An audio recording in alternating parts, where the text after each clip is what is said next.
سورہ رحمان کو زینت القرآن کہا گیا ہے۔ پورے قرآن کی یہ زینت ہے۔ تمام صورتوں میں اس سورہ کی جو زینت ہے وہ اپنی جگہ پر ہے۔ اس میں اللہ عز و جل نے اپنے بندوں سے مخاطب بار بار ارشاد فرمایا فَبِأَيِّ آلَاءِ رَبِّكُمَا تُكَذِّبَانِ۔ اس میں مخاطب جو ہیں دو لوگ ہیں، جنات بھی ہیں اور انسان بھی ہیں۔ دونوں کو خطاب کیا جا رہا ہے کہ اے جنات اور اے انسانوں، تم اپنے رب کی کون کون سی نعمتوں کو جھٹلاؤ گے؟ اس آیت کو 30 سے زیادہ مرتبہ دہرایا گیا سورہ رحمان میں۔ میرے عزیزوں، میرے آقا صلی اللہ تعالیٰ علیہ وسلم ارشاد فرماتے ہیں اپنے صحابہ سے کہ میں نے یہ سورہ جنات کے سامنے تلاوت کی تو وہ سن کر کے تم سے بہتر جواب دیتے تھے، یعنی رو پڑتے تھے اور ہر آیت پر یہ کہتے کہ اے اللہ ہم تیری کسی نعمت کو نہیں جھٹلاتے، ناشکری نہیں کرتے۔ میرے عزیزوں، اللہ تبارک و تعالیٰ اپنے بندوں سے جو سب سے زیادہ پسند فرماتا ہے جو چیز، وہ شکر ہے۔ اور شیطان اگر سب سے زیادہ کسی چیز سے تمہیں دور کرتا ہے تو اللہ کے شکر سے ہی، کیونکہ اس نے چیلنج کیا ہے اللہ تعالیٰ کی بارگاہ میں۔ آیت کا حصہ میں آپ کے سامنے عرض کرتا ہوں۔ اللہ تبارک و تعالیٰ سے اس نے کہا لَأَقْعُدَنَّ لَهُمْ صِرَاطَكَ الْمُسْتَقِيمَ ثُمَّ لَآتِيَنَّهُمْ مِنْ بَيْنِ أَيْدِيهِمْ وَمِنْ خَلْفِهِمْ وَعَنْ أَيْمَانِهِمْ وَعَنْ شَمَائِلِهِمْ وَلَا تَجِدُ أَكْثَرَهُمْ شَاكِرِينَ۔ اللہ تعالیٰ سے چیلنج کرتے ہوئے کہتا ہے شیطان کہ مولا تیرے راستے پر میں بیٹھ جاؤں گا، سیدھے راستے پر، جو بھی اس پر چلے گا سیدھے راستے پر، میں کبھی اس کے دائیں جانب سے، کبھی بائیں، کبھی سامنے سے، کبھی پیچھے سے آ کر اسے ایسا ورغلاؤں گا کہ اے رب تو اپنے بندوں میں شکر کرنے والے نہیں پائے گا۔ شیطان بھی کس چیز کی وہ کر رہا ہے چیلنج میں؟ شکر کرنے والے نہیں پائے گا مولا تو۔ اور اللہ نے قرآن میں فرمایا وَقَلِيلٌ مِّنْ عِبَادِيَ الشَّكُورُ، میرے بندوں میں شکر کرنے والے بہت کم ہیں، بہت کم ہیں۔ اب جب رحمان فرما رہا ہے تو پھر یہ جو انسانوں کی تعداد ہے، کوانٹیٹی ہے، اس میں اگر پرسنٹیج نکالا جائے تو وہ انگلیوں میں گنے جاتے ہیں جو شکر کرنے والے لوگ ہیں۔ شکر اس کی اللہ تبارک و تعالیٰ نے فرمایا تم اگر شکر کرو گے لَإِن شَكَرْتُمْ لَأَزِيدَنَّكُمْ، میں زیادہ دوں گا، وَلَإِن كَفَرْتُمْ إِنَّ عَذَابِي لَشَدِيدٌ، اور اگر تم ناشکری کرتے ہو میری نعمتوں کی تو پھر سمجھ لو کہ میرا عذاب بہت ہی سخت ہے۔ اللہ عز و جل اس چیز کو سخت ناپسند کرتا ہے کہ اس کی نعمتوں کا کوئی ناشکری، عز و جل اس چیز کو سخت ناپسند کرتا ہے کہ اس کی نعمتوں کا کوئی ناشکری کرے۔ اسی لیے میرے عزیزو، اللہ کے حبیب صلی اللہ تعالیٰ علیہ وسلم جب دعا کرتے تھے تو یوں یہ عرض کرتے تھے کہ مولا تو اپنے شکر گزار بندوں میں میرا شمار فرما۔ سمجھ رہے آپ؟ صبر آسان ہے اور شکر مشکل ہے، صوفیہ نے فرمایا۔ حالانکہ شکر میں کیا کرنا کیا ہے؟ صبر دیکھا جائے تو کٹھن ہوتا ہے، برداشت کرنا ہوتا ہے، مصیبت آئی خاموش رہنا ہے، کسی چیز کی کمی ہو گئی خاموش رہنا ہے، یہی تو صبر ہے۔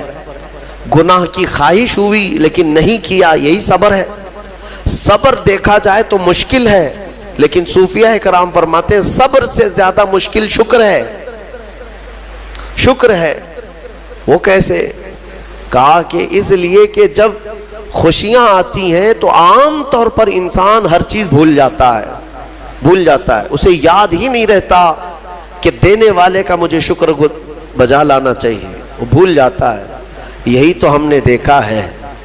آپ تھوڑا سا تجزیہ کر کے دیکھ لیں اپنی زندگی میں، تھوڑا غور و فکر کر کے دیکھ لیں۔ ہمارے گھروں میں بھی جو کچھ بھی ایکٹیویٹیز ہوتی ہیں، جو معمولات چلتے ہیں، اگر گھر کی گھر کے اندر کوئی مصیبت آئی تو آپ فاتحہ کروائیں گے، قرآن پڑھوائیں گے۔ میت ہو گئی تو کیا کریں گے؟ سب سے پہلے قرآن پڑھواتے ہیں۔ کسی کی بیماری ہو گئی، نزا کا وقت آیا، کسی کو بلایا، قرآن پڑھوا رہے ہیں۔ بہت سخت بیمار ہے، پانی پڑھ کر کے پھکوا رہے۔ یہ ساری مصیبتوں کے وقت آپ قرآن یا عبادت کی طرف جا رہے ہیں، سجدہ کر رہے ہیں۔ لیکن کبھی شادی ہو رہی ہے گھر میں، بچے کا عقیقہ ہو رہا ہے، ولیمہ ہے، منگنی ہے، ان سب مواقع پر جو خوشیوں کے ہیں، کب قرآن خوانی ہوتی ہے؟ کب قرآن پڑھا جاتا ہے؟ کیا رب ذوالجلال کی بارگاہ میں پہلے سے کوئی شکرانے کی محفل ہوتی ہے؟ بہت کم دیکھا گیا۔ موت پر، غم پر، بیماری پر دعائیں مانگی تو ضرور جاتی ہیں، قرآن پڑھا تو جاتا ہے، لیکن خوشیوں کے موقع پر بندہ بھول جاتا ہے۔ اسی لیے صوفیاء اکرام نے فرمایا شکر جو ہے یہ مشکل ہے، اور منافق شکر نہیں کر سکتا۔ یہ مومن کو عطا کی ہوئی نعمت ہے شکر کرنا۔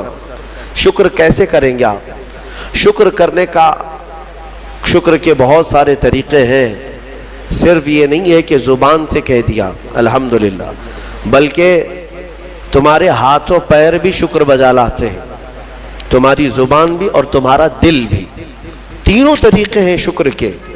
کسی کی زبان چلتی ہی نہیں تو کیا وہ شکر گزار نہیں ہے؟ لیکن اگر اللہ رب العزت کے حوالے اپنے آپ کو کر دیا، دل سے وہ کہتا ہے کہ مولا میرا کچھ نہیں، سب تیرا ہے، وہ دل سے کہہ رہا ہے، اس کے دل کا شکر ہے۔ وہ ہاتھ اور پیر اگر عبادت کے لیے اٹھاتا ہے تو یہ ہاتھوں اور پیروں کی طرف سے اللہ کا شکر ہے، اور پھر زبان سے اگر کہتا ہے تو یہ زبان کا شکر ہے۔ الحمدللہ۔ اور میرے عزیزوں، اللہ تبارک و تعالیٰ کو شکر ہی پسند ہے، اور شکر کا جو سب سے بہترین لفظ ہے وہ کیا ہے؟ شکر کرنے کا اللہ کا سب سے بہترین لفظ کیا ہے؟ الحمدللہ۔ یہی ہے نا؟ آپ کو عادت ڈالی گئی ہے کہ کسی نے بھی اگر آپ سے پوچھا کہ طبیعت کیسی ہے تو آپ کیا کہتے ہیں؟ الحمدللہ۔ چاہے سر درد ہو ہی رہا ہو لیکن آپ کہتے ہیں الحمدللہ۔ یہ شکر کرنے کا سب سے بہترین لفظ کیا ہے؟ الحمدللہ۔ اب میں آپ کو بتاتا ہوں یہ سب سے بہترین لفظ ہے، اسی لیے دیکھو کہ اللہ نے اپنی کتاب، آخری کتاب قرآن بھی اپنے حبیب پر اتارا تو اس کا سب سے پہلا ورڈ کیا رکھا؟ الحمدللہ۔ الحمدللہ سے پورا قرآن شروع ہوا۔ پھر تم اگر مولا کی بارگاہ میں عبادت کے لیے کھڑے ہوئے، نماز کے لیے رکعت باندھے، امام اگر کہیں سے جہر میں شروع کیا تو کہاں سے؟ نماز میں بھی اگر امام قرات شروع کرتا ہے تو کہاں سے شروع کرتا ہے؟ الحمدللہ سے ہی شروع کرے گا۔ میرے عزیزوں، اتنا ہی نہیں بلکہ روایتیں ملتی ہیں کہ آدم علیہ السلام کو جب پیدا کیا گیا اور ان کے جسم میں روح ڈالی گئی، آپ کو چھینک آئی، سب سے پہلے آپ کی زبان سے نکلا الحمدللہ۔ اس سے اندازہ کرو کہ میرا مولا شکر پسند کرتا ہے، شکر پسند کرتا ہے۔ اسی لیے 30 سے زیادہ مرتبہ تم سے پوچھ رہا ہے مولا کون کون سی نعمتوں کو جھٹلاؤ گے؟ تم اللہ رب العزت کے آگے سیرنڈر ہو جاؤ، سپرد ہو جاؤ کہ مولا نہیں، میں تیری کسی نعمت کا انکار نہیں کرتا۔ تمہیں اندازہ بھی نہیں ہے تمہارے پاس نعمتیں کیا کیا مولا نے دیا ہے، تمہیں اندازہ بھی نہیں ہے۔